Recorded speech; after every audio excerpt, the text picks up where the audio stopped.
नमस्कार, महाविजनमध्ये आपलं स्वागत आहे।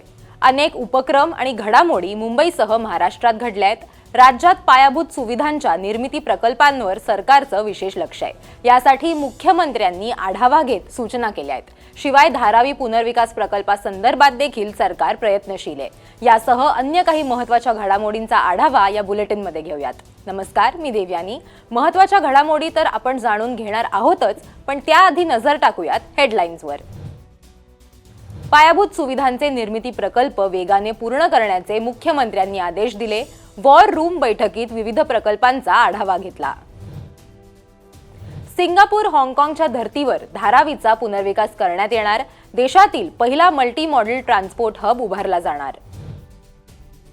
नवी मुंबई विमानतळावरती शिवरायांच्या पुतळ्याचं मुख्यमंत्र्यांच्या हस्ते अनावरण।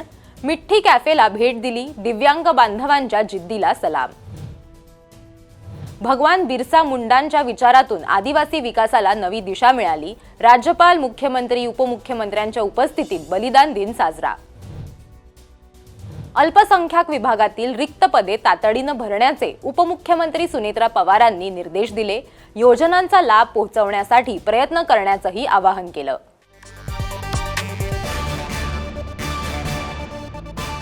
सुरुवातीला बातमी आहे राज्यातील पायाभूत सुविधांच्या प्रकल्पांसंदर्भातली। संपन्न आणि समृद्ध महाराष्ट्रासाठी पायाभूत सुविधांच्या निर्मिती प्रकल्पांवर सरकारकडून जोर दिला जातोय।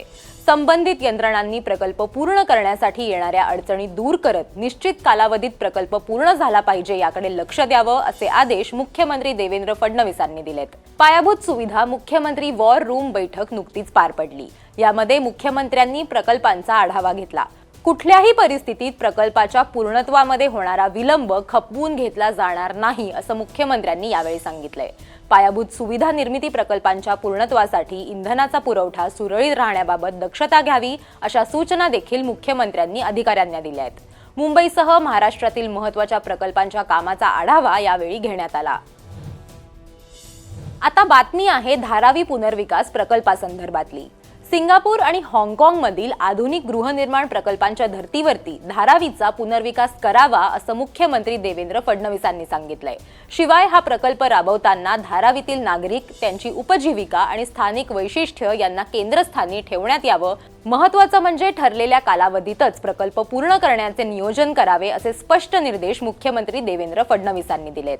धारावी पुनर्विकास प्रकल्पाअंतर्गत देशातील पहिला अत्याधुनिक मल्टी मॉडेल ट्रान्सपोर्ट हब उभारण्यात येणार आहे। हा प्रकल्प केवळ इमारती उभारण्याचा कार्यक्रम नसून धारावीकरांच्या सर्वांगीण विकासाचा उपक्रम आहे। त्यामुळे धारावी इथे राहणारे नागरिकच या प्रकल्पाच्या केंद्रस्थानी असले पाहिजेत, असंही मुख्यमंत्र्यांनी यावेळी सांगितलंय। राज्याच्याच नव्हे तर देशाच्या अस्मितेचं प्रतीक असणाऱ्या छत्रपती शिवाजी महाराजांच्या पुतळ्याचं अनावरण नवी मुंबई आंतरराष्ट्रीय विमानतळाच्या टर्मिनल 1 मध्ये मुख्यमंत्री देवेंद्र फडणवीसांच्या हस्ते करण्यात आलं। महाराष्ट्राची समृद्ध सांस्कृतिक परंपरा आणि ओळख विमानतळावरून येणाऱ्या देशी विदेशी प्रवाशांपर्यंत पोहोचावी, या उद्देशानं दर्शनी भागात पुतळा बसवण्यात आल्याचं फडणवीसांनी म्हटलंय। स्वराज्याची राजधानी रायगड त्या जिल्ह्यातलं हे विमानतळ, त्यामुळे या ठिकाणी महाराजांचा पुतळा असलाच पाहिजे। आणि मला अतिशय आनंद आहे की केवळ 8 महिन्यामध्ये हा भव्य अशा प्रकारचा पुतळा तयार झाला। आज आम्ही त्याचं अनावरण केलं आहे आणि मला विश्वास आहे या आंतरराष्ट्रीय विमानतळावर येणारा आणि जाणारा प्रत्येक प्रवासी हा महाराजांच्या या प्रतिमेतून, महाराजांच्या पुतळ्यातून, महाराजांच्या स्मारकातून त्या ठिकाणी ऊर्जा प्राप्त करेल। प्रसिद्ध शिल्पकार नितीन गोरडे यांनी हा पुतळा साकारलाय। 12 फूट उंचीचा हा काउंच अर्ध पुतळा आहे। यावेळी मंत्री गणेश नाईक, मंत्री आदिती तटकरेंसह लोकप्रतिनिधी आणि अधिकारी उपस्थित होते। या कार्यक्रमानंतर मुख्यमंत्र्यांनी विमानतळावरील मिट्टी कॅफेला भेट देऊन तेथील दिव्यांग कर्मचाऱ्यांशी संवाद साधला। पूर्णपणे दिव्यांग बांधवांद्वारे संचालित होणारा हा कॅफे रोजगार, स्वावलंबन आणि सामाजिक समावेशकतेचा आदर्श मानला जातो। यावेळी मुख्यमंत्र्यांनी कर्मचाऱ्यांच्या कामाची माहिती घेत त्यांच्या जिद्द, आत्मविश्वास आणि कार्यक्षमतेचं कौतुक केलं। मुख्यमंत्र्यांनी कर्मचाऱ्यांसोबत केक कापून आनंदाचे क्षण साजरे केले आणि त्यांचा उत्साह वाढवला। भगवान बिरसा मुंडा हे आदिवासी हक्कांच्या लढ्याचे प्रेरणास्थान आहेत. महाराष्ट्रासह देशभरातील आदिवासी समाजासाठी त्यांचं कार्य आजही दिशादर्शक आहे. याच बिरसा मुंडा यांच्या बलिदान दिन कार्यक्रमाचं आयोजन लोकभवनात करण्यात आलं. राज्यपाल जिष्णुदेव वर्मा, मुख्यमंत्री देवेंद्र फडणवीस, उपमुख्यमंत्री एकनाथ शिंदेंच्या प्रमुख उपस्थितीत हा कार्यक्रम पार पडला. आदिवासी समाजाच्या सर्वांगीण विकासासाठी राज्य सरकार कटिबद्ध असून शिक्षण, आरोग्य, रोजगार, संस्कृती संवर्धन आणि हक्कांचं संरक्षण यासाठी विविध महत्त्वपूर्ण निर्णय राबविले जात आहेत. जलजंगल आणि जमिनीच्या हक्कासाठी भगवान बिरसा मुंडा यांचा लढा प्रेरणादायी आहे, असं उपमुख्यमंत्री एकनाथ शिंदे यावेळी म्हणालेत.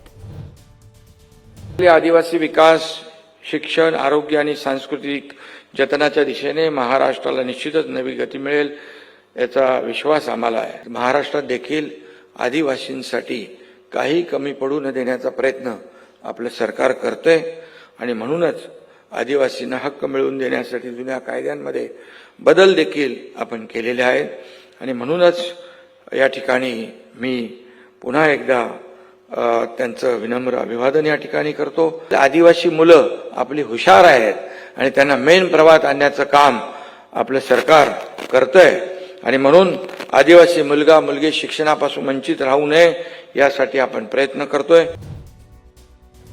आदिवासी समाजाच्या सर्वांगीण उन्नतीसाठी सरकारची वचनबद्धता कायम राहील अशी ग्वाही यावेळी मुख्यमंत्री देवेंद्र फडणवीसांनी दिली आहे. कार्यक्रमाला मंत्री अशोक उईके, मंत्री नरहरी झिरवळ, राज्यमंत्री इंद्रनील नाईकांसह लोकप्रतिनिधी आणि मोठ्या संख्येनं आदिवासी बांधव उपस्थित होते. शिक्षण, कौशल्य विकास, रोजगार निर्मिती आणि सामाजिक सक्षमीकरणाच्या माध्यमातून अल्पसंख्याक समाजाचा सर्वांगीण विकास साधण्यासाठी राज्य शासन कटिबद्ध आहे. अल्पसंख्याक विभागातील रिक्त पदं कालमर्यादेत तातडीनं भरण्याची प्रक्रिया गतिमान करण्याचे निर्देश उपमुख्यमंत्री तथा अल्पसंख्याक विकास मंत्री सुनेत्रा पवारांनी दिलेत. तसंच विभागामार्फत राबवण्यात येणाऱ्या वैयक्तिक लाभाच्या योजनांचा लाभपात्र लाभार्थ्यांपर्यंत प्रभावीपणे पोहोचण्यासाठी विशेष प्रयत्न करावेत असंही त्यांनी सांगितलंय.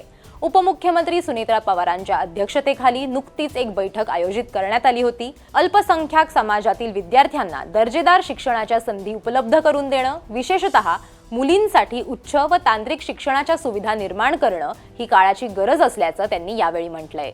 बैठकीत मार्टी संस्थेशी संबंधित विविध विषयांवरती सविस्तर चर्चा करण्यात आली. सुनेत्रा पवारांनी अल्पसंख्याक समाजाच्या विकासासाठी शासनाच्या सर्व विभागांनी समन्वयानं काम करून योजनांची प्रभावी अंमलबजावणी सुनिश्चित करण्याचे निर्देश दिलेत. या होत्या या आठवड्यातल्या काही महत्त्वाच्या बातम्या. तुम्हाला हा व्हिडिओ कसा वाटला ते आम्हाला कमेंट करून नक्की सांगा आणि मुंबई तकला सबस्क्राईब करायला विसरू नका.